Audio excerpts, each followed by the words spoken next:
하나님의 말씀 출애굽기 한번 제가 읽겠습니다. 출애굽기 15장 20절과 21절을 같이 한번 읽어볼까요? 출애굽기 15장 같이 읽어보겠습니다. 20절 21절입니다. 아론의 누이 선지자 미리암이 손에 소고를 잡으매 모든 여인도 그를 따라 나오며 소고를 잡고 춤추니 미리암이 그들에게 화답하여 이르되 너희는 여호와를 찬송하라. 그는 높고 영화로우시며 말과 그 탄자를 바다에 던지셨음이로다 하였더라. 아멘.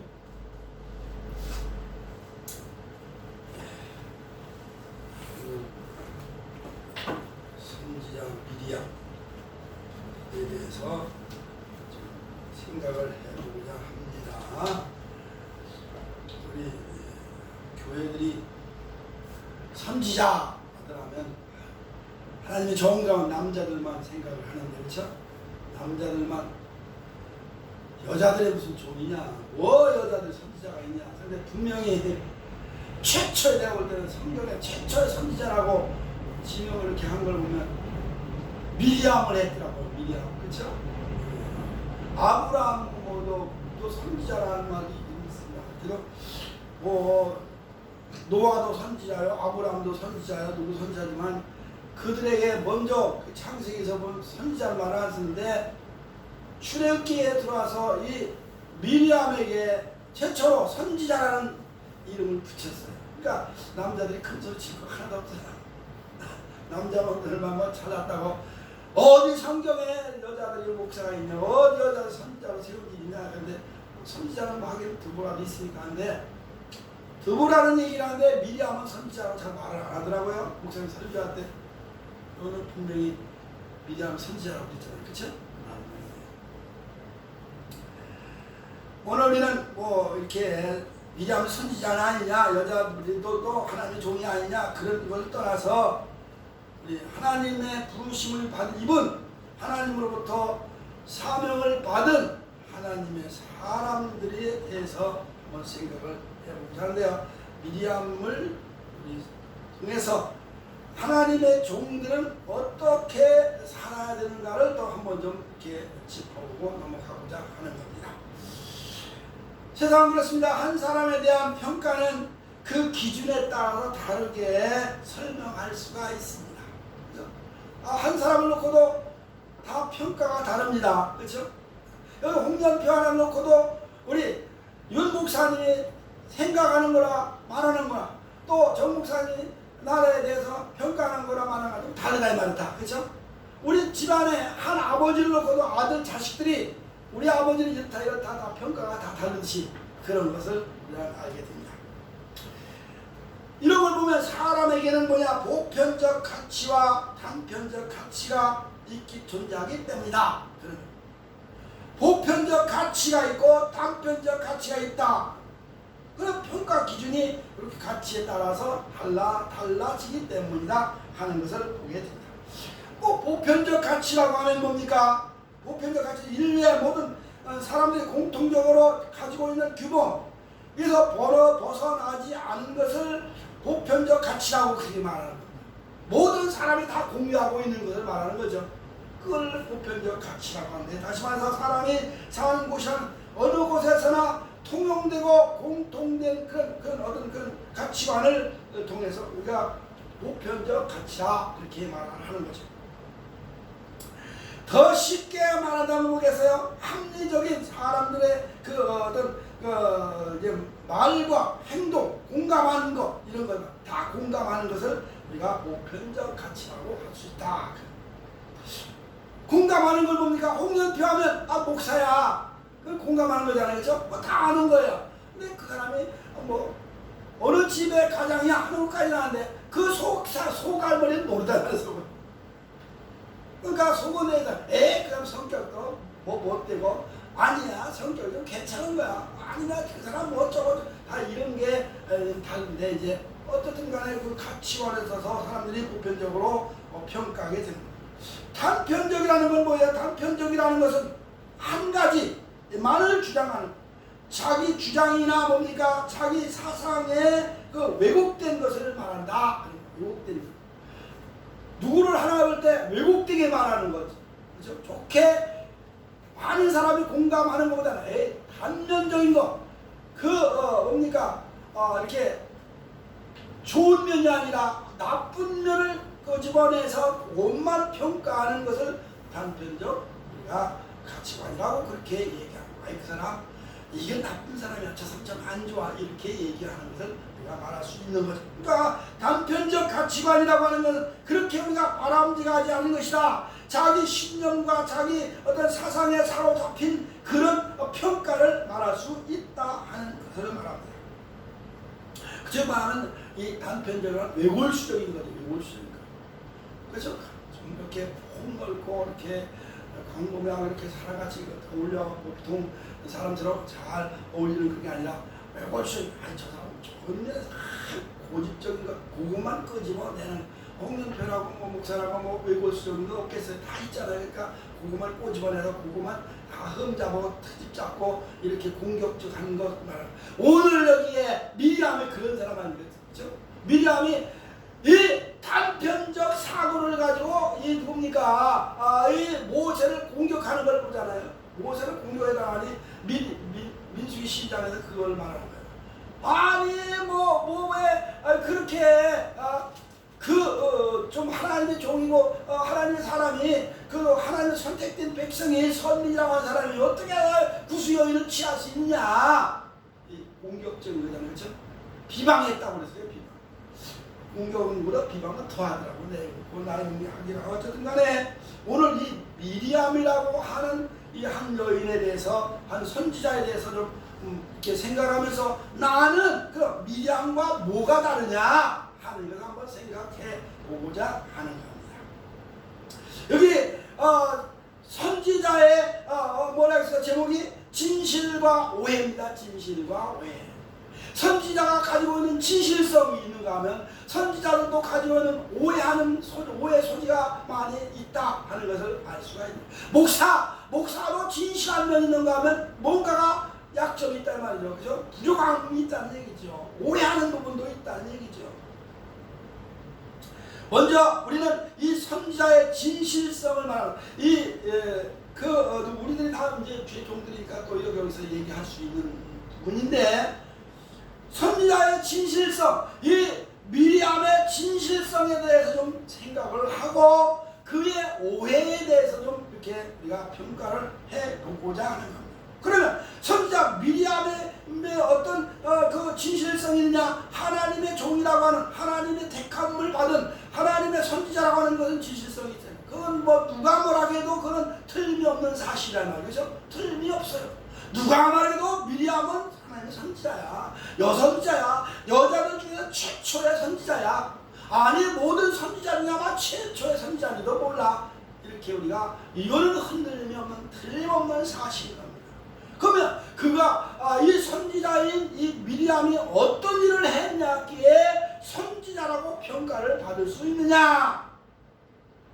어떤 일을 별로 보면 선지자 미리암이 크게 활동한 게 없는 것 같아요. 그렇죠? 없는 것 같은데 찾아보니까 있더라고요. 왜요? 이 미리암은 뭡니까? 하나님의 구속 사역의 구속 운동의 한 축을 담당했다는 겁니다.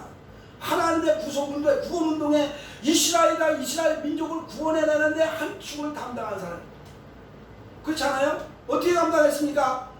아니 모세를 살리는 일에 앞장을 섰다 이 말이죠. 모세 어린아기 모세가 태어날 때 모세를 다 어린아이 유대인 그 히브리인들의 자녀들 중에 아들 낳으면 다 죽여라 한 바로의 명령에 따라서 아들들 나니까 다 하루가 다 죽이는 판인데 물론 누굽니까? 그 애굽의 그 산파들에 의해서 살려 놓기도 했지만은 살려나도 얼른 며칠 지나니까 울음소리가 밖으로 나가니까 얘를 저 집에 아들을 낳은 남자 아이 울음소리가 나는데 쳐들어와 죽일 수도 있어요. 그렇죠? 잡아가지고 죽일 수도 있으니까 아이를 나일 강가에다가 버렸는데 이렇게 이렇게 바구니에다가 담아서 버렸잖아요.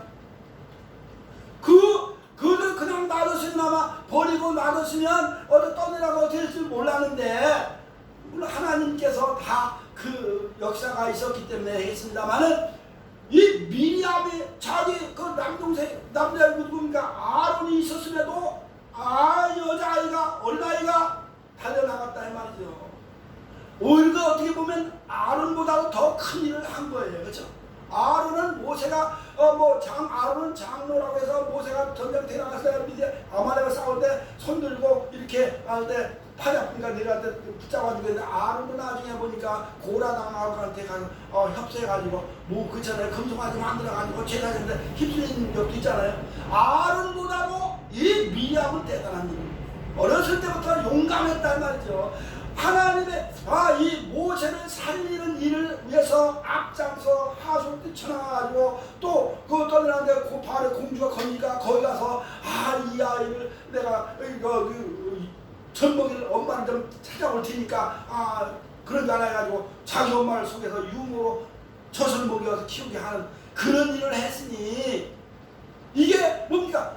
모세가 별 볼 일 없는 사람으로 커났다 성장했다고 하면 우리가 말할 필요가 없어요. 그런데 이 모세는 하나님의 백성, 이스라엘 백성을 구원해내는 지도자로서 하나님 세웠지 않습니까?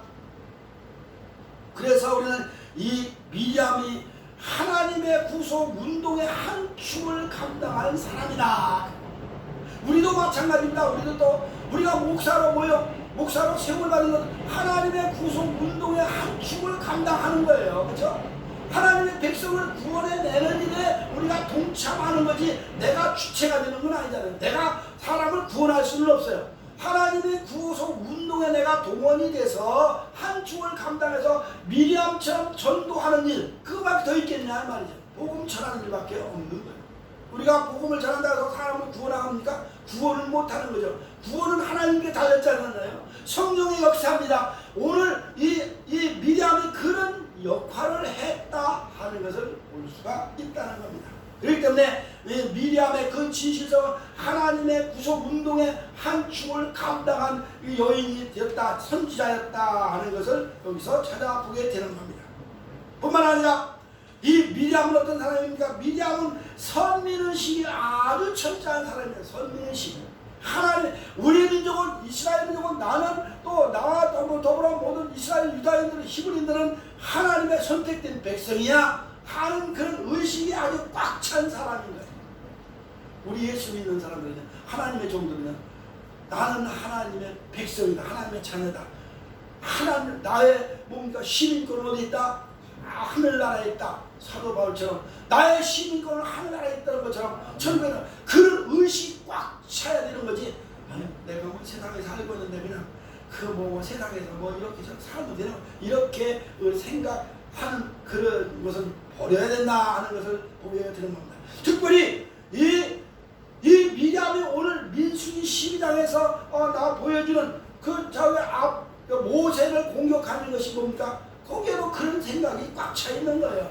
어떻게 하나님의 백성이 저 이방 여인을 택하여 취해서 너 아내로 삼을 수 있냐? 그렇잖아요? 선민의식이 꽉 찬 거예요. 물론 나중에 여기서 오해를 찾아보면 됩니다만, 우리 믿음의 사람들은, 하나님의 종들은 특히 이렇게 이 미리암처럼 선민의식으로 꽉 차 있는 사람들이 되어야 된다 하는 것을 여기서 가르쳐주고 있는 겁니다. 뿐만 아니라 뭡니까? 이 미리암은요, 선민의식뿐 아니라 민족주의가 강한 여인이었다. 민족주의가. 우리 히브리인들이 최고야. 구스, 아말렉, 미디안, 그런 사람들은 우리하고는 다른, 아예 상종할 수 없는 존재들이야. 이렇게 취급을 해버렸다는, 이것도 너무 극단주의로 나간 것 같긴 한데, 어떻게 보면 이 미리암의 신앙은요, 극단적 신앙이라고도 볼 수 있어요. 그렇죠? 극단적 신앙. 너무 극단적 신앙이기 때문에 모세를 비방을 했습니다만, 극단적 신앙도 위험한 거잖아요. 그러나 우리 절대적으로 하나님의 백성이라고 하는, 그죠? 하나님의 백성, 우리는 택한 이스라엘 민족이라고 하는 그런 민족 의식이 강할 때, 영적 민족으로, 영적 이스라엘 민족이라고 하는 그런 의식이 강할 때 세상과 타협하지 않는다는 것을 여기서 찾아보게 되는가는 그런 말씀입니다. 그러니까 우리는 이 미리암이 그냥 이름 없이 그냥 아기만 건져내고 엄마한테 데려다 소개해주고 아기 모세가 젖 먹게 키운 것들은 아무 얘기 없다가 뭐 15장에서 나오잖아요. 출애굽기 15장에서 2장에서만 조금 언급됐다가 그들은 말이 없어요. 그런데도 하나님께서는 그를 귀하게 쓰임받았대요. 선지자라고 하는 직분을 주었다 이 말이죠. 그런데 그 3장, 4장, 5장, 6장, 7장, 8장, 9장, 10장, 11장, 12장, 13, 14장까지 온 가정에 아무 말 없으나 거기에도 많은 역할이 있었을 것이다. 그렇죠? 이 미리암은 숨은 봉사자였다. 숨은 일꾼이었다는 것을 또 여기서 찾아보게 되는 거예요. 그러니까 이 미리암은 사람들 앞에서 그만큼 뭐 어떤 사람이냐? 번째 보면 미리암의 그 장점, 어떤 진실은 하나님 중심의 사람이었다고 하는 것을 여기서 보게 되는다요.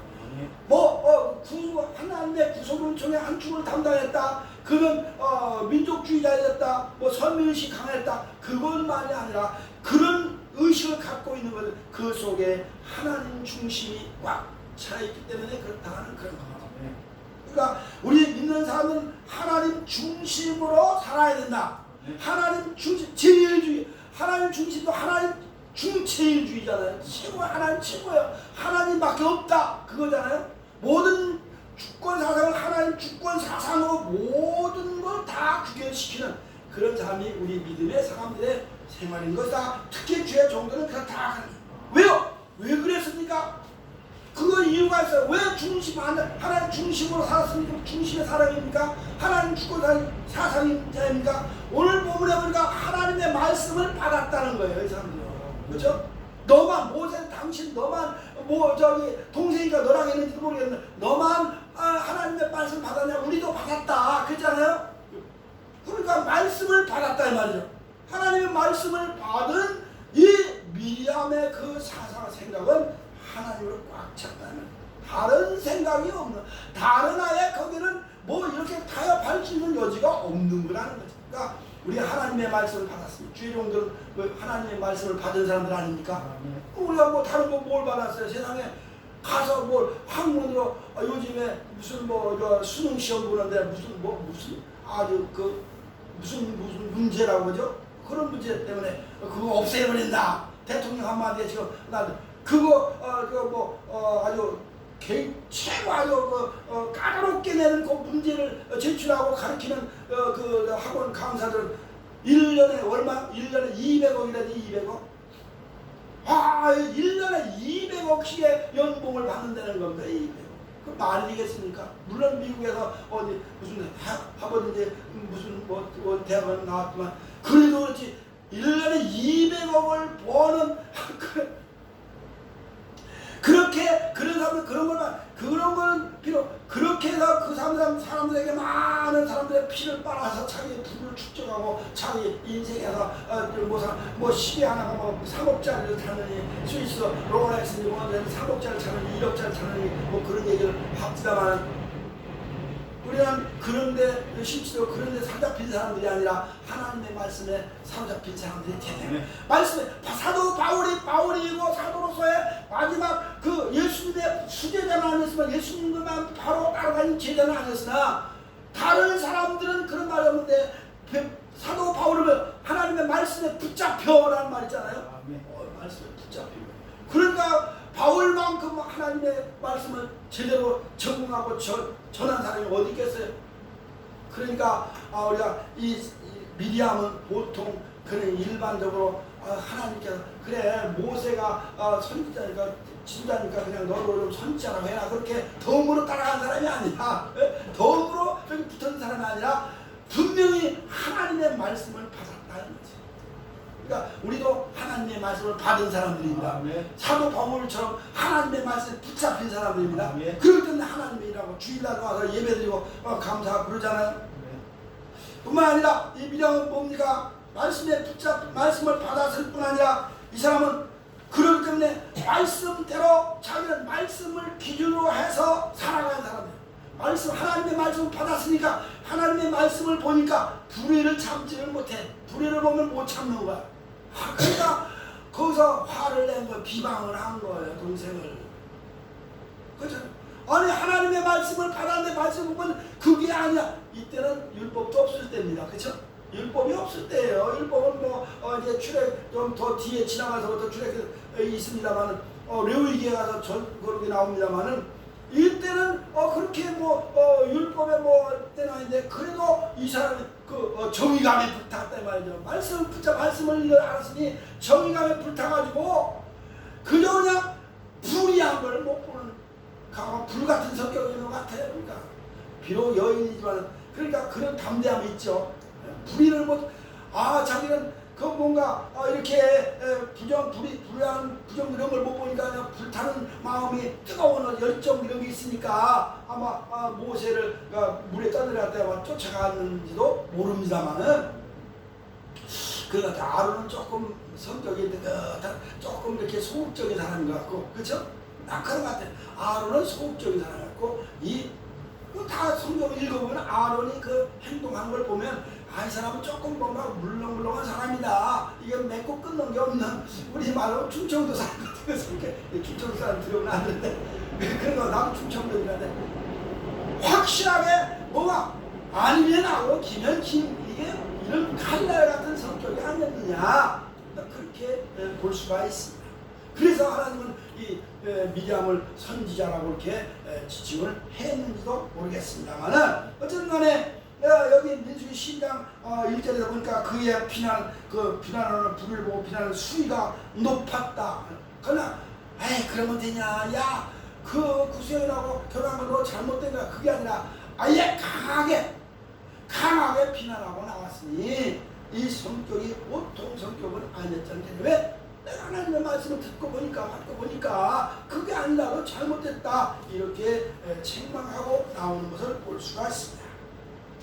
뿐만 아니라 이 여인 그만큼 하나님 중심으로 살았으니까 하나님 앞에 하나님께서 우리 민족을 우리 백성을 구원해 준 것에 대한 감사해서 감사 찬양을 하나님께 돌렸다. 앞장서 찬양을 한 사람. 그렇죠? 여기 오늘 출애굽기 15장에 보니까 뭐 소고를 잡고 뭐 이렇게 춤을 추고 찬양 노래를 부르고 하는 걸 보게 되는 건데요. 출애굽기 20장에서 미리암은 하나님의 그 이스라엘의 모든 여인들 앞에서 손에 소고를 들고 춤을 추면서 찬양을 하고 이 이스라엘 여인들에게 이렇게 하나님을 찬양하자고 손 높여 선동을 한 사람이잖아요. 선동을 한 거예요. 야, 우리 하나님 여호와 하나님께서 우리를 구원했으니 우리가 가만히 있어도 되겠냐? 우리 다 찬양하자. 하나님께 춤을 추자. 소고하고 소고를 잡고 소고가 조금 작은 무기잖아요, 그렇죠? 그걸 가지고 치면서 이게 춤을 추면서 찬양을 했다. 얼마나 이 미리암이 적극적인 사람인가를 여기서 보게 되는 거다. 우리 목사님도 여기서 우리 전 목사님도 찬양을 할 때 이렇게 율동을 하시고 너무 좋은 거죠. 그것도 보통 하나님의 은혜가 넘치니까 하는 거 아니겠어요? 그만큼 이 미리암은 하나님의 은혜가 넘치는 사람이었다는 거예요. 하나님의 은혜가 넘치니까 그렇죠. 이 미리암이 춤을 추고 소고라고 춤을 추고 노래를 찬양을 한 건요.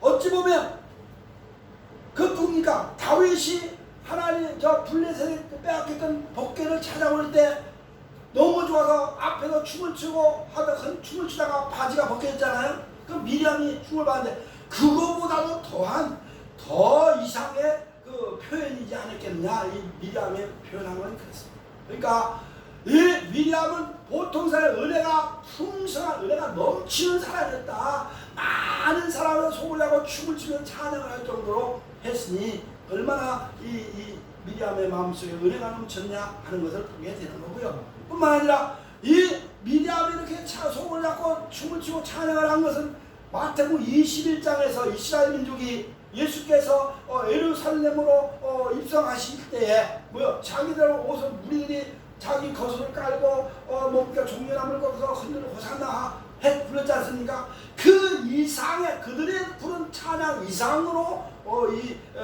미리암의 찬양은 더 높이 평가가 되고 있다 하는 것을 보게 된다 이 말입니다. 하나님의 구원의 은혜에 감사했습니다. 그죠? 이렇게 우리는 미리암처럼 그야말로 그 하나님 중심으로 그야말로 그 은혜가 충만한 가운데서 이렇게 자기를 표현하고 불의를 참지 못하는 그런 선지자였다는 것을 보여주는 같이 우리 믿음의 하나님의 종들은 이 미리암의 이런 신앙 또 그의 사상을 좀 우리가 더 심도 있게 보고 평가해야 하지 않겠냐 하는 겁니다. 반면에 이 미리암에 대한 오해를 미리암 선지자가 가지고 있는 오해에 대해서 생각을 해보고자 하는 거예요. 오해, 선지자의 오해 그건 그게 편견입니다. 이 소극적인 편견이 있는 거죠, 그렇죠? 그래서 가치관을 이렇게 좀 이렇게 보편적 가치관이 아니라 편견적 가치관을 가지고 모세를 바라보는 것이 조금 우리가 지적할 부분이 아니겠냐. 하나님도 그걸 지적했으니까, 그렇죠? 우리도 그 하나님이 평가하고 지적했으니까 우리도 당연히 마땅히 이 사람의 이 미리암의 잘못 판단하는 것을 우리도 지적하고 거기를 답습하지 않아야 되겠다고 하는 것을 보게 되는 건데요. 뭡니까?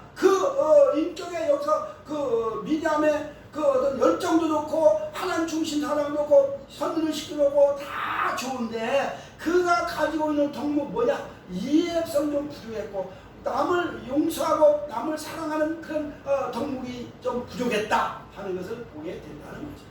모세가 그랬더라도 하나님 앞에 기도하고 하나님 앞에서 묻고 하나님의 답을 얻어서 평가를 해주면 좋은데 그냥 즉흥적으로 모세를 비방하고 나섰으니 이것도 문제가 되지 않느냐 하는 것을 보게 되는 겁니다. 왜 그러냐? 우선 이 미리암이라고 하는 그 이름에서 우리가 찾아볼 수가 있습니다. 미리암이라고 하는 이름 속에 보면 미리암이라는 말은 미르암이라고 하는 게 되는데 미르라고 하는 뜻은 쏘다, 쏜다는 쏴붙이는 거예요. 또 뭡니까? 모질다 하는 그 뜻이다. 그러니까 쏴붙이는 거예요. 다른 사람 공격적인 거죠. 쏴붙이는 거. 말을 해도 부드럽게 하는 게 아니라 쏴붙이는. 저도 어떨 때는 막 좀 그렇게 과격한 말 한다 해서 좀 안 좋은데 쏴붙이는 말은 별로 안 좋은 것 같아요. 그렇죠? 근데 미르라는 말은 쏘다 하니까 쏴붙이는 거예요. 총으로 쏘듯이 화살을 쏘듯이 뭘 쏴붙이듯이 남을 공격하는 뭡니까? 상처를 주는 거 아니겠어요? 그러니까 이 미리암이 벌써 이 모세의 상처를 마음의 상처를 받아 좋게 한 게 아니라 쏴붙였다는 얘기, 비방을 했단 말이야. 비방. 여기 또 뭡니까? 그런데 여기에 미르라는 말은 민첩하다는 말도 있고 판단력이 뛰어나다는 말도 있고 지혜롭다는 말도 있습니다만은 그런 말도 있다. 지혜롭게 행동하고 이렇게 좀 판단력이 뛰어난 것은 민첩하게 행동한 건 좋은데 너무 남을 쏴붙이는 그런 공격적인 언어가 이에게 흠이 됐다 하는 것을 여기서 왜 흠이 됐습니까? 하나님이 왜 너 그 모세를 비방하냐? 내가 쓰임만 쓰는 사람인데 그렇잖아요? 그러니까 내가 쓰고 내가 괜찮다고 내가 인정하는데 네가 그랬으니까 너 하나님 나한테 도전한 거야. 그래가지고 결국은 뭡니까? 미리암이 모세를 공격한 것은 곧 하나님 앞에 도전장을 낸 거나 똑같기 때문에 하나님께서 그에게 벌을 줬는데 뭐요? 문둥병자가 되겠잖아요. 그렇잖아요? 그러니까 이게 참 중요하다.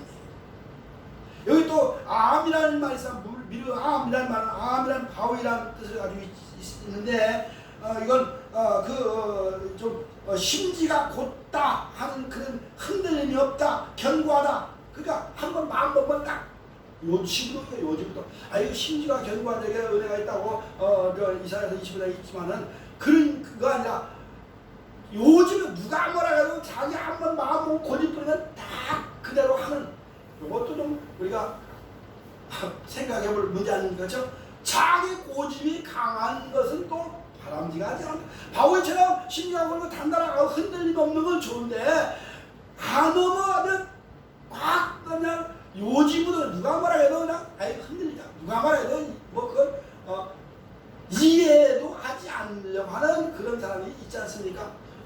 나도 목사들 가운데 그런 사람이 많아요.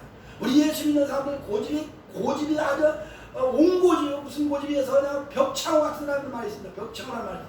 그런 사람 그런 마음을 가지는 좀 부드러운 마음도 좀 있어야 되는데 그런 게 없어. 이 미리암은 부드러운 게 없었던 거야.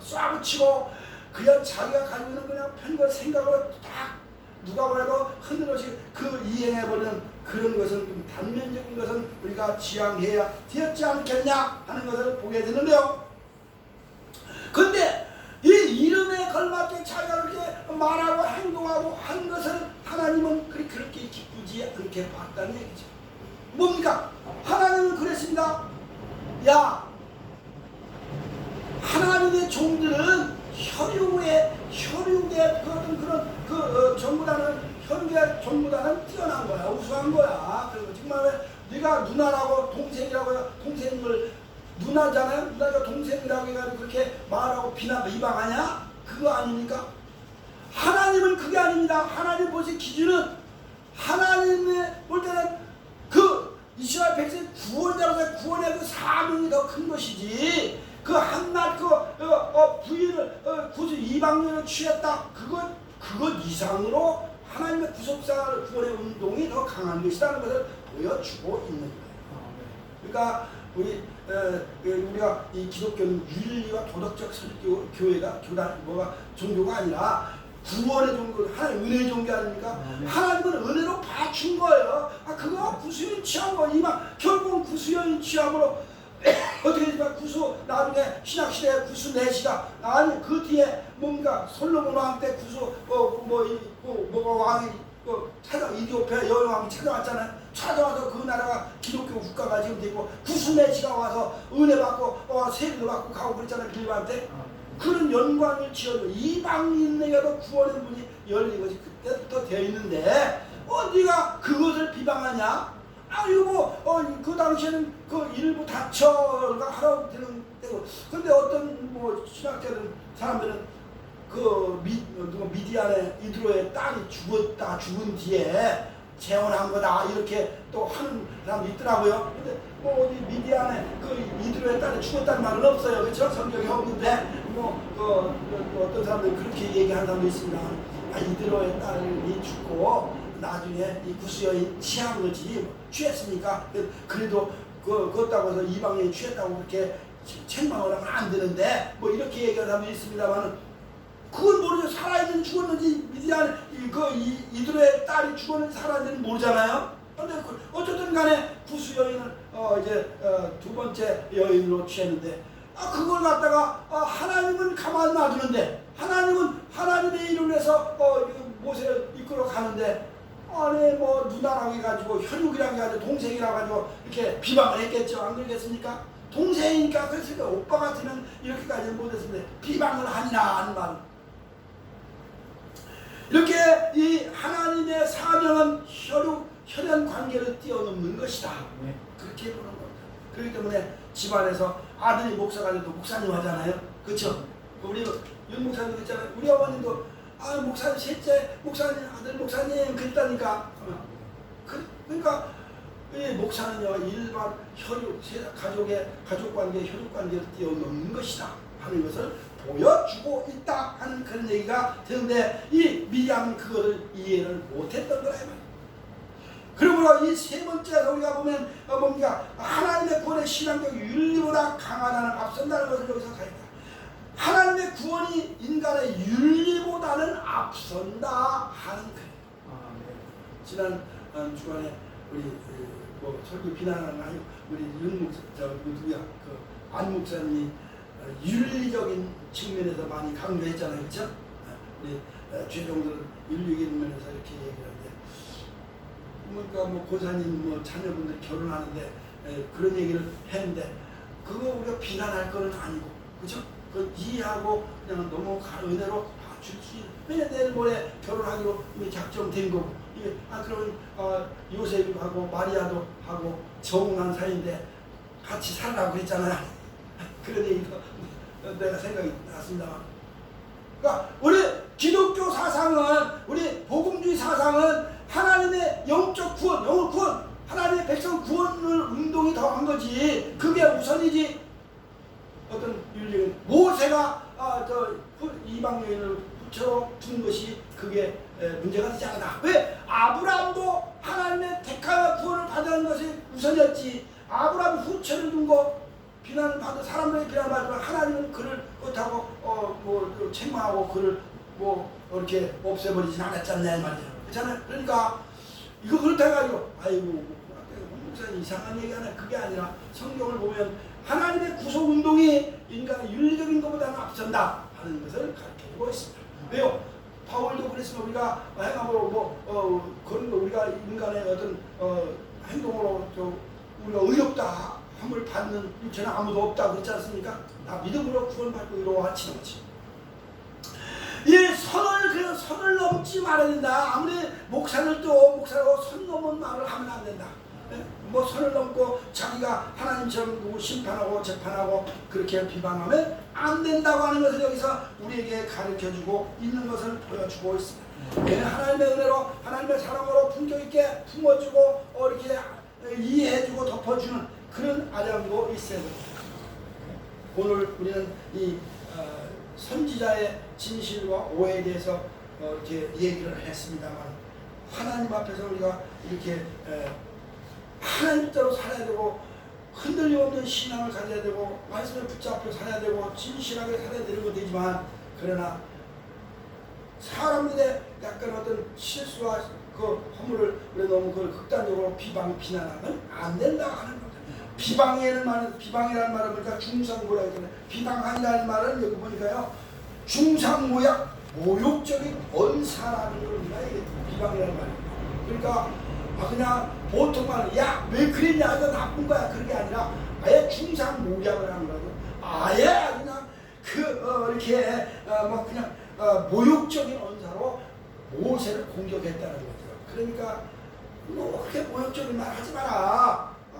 내가 봐주는데 네가 재판관이냐? 뭐 신약성에 베드로의 전세인가 어디가 보니까 그런 말씀 우리가 무슨 재판관 아니고 우리가 뭣도 아니다는 말이 있습니다만은 이렇듯 우리 주님은 남을 비판을 건져 비판할 수 있으나 비난하거나 비방하지는 말아야 된다.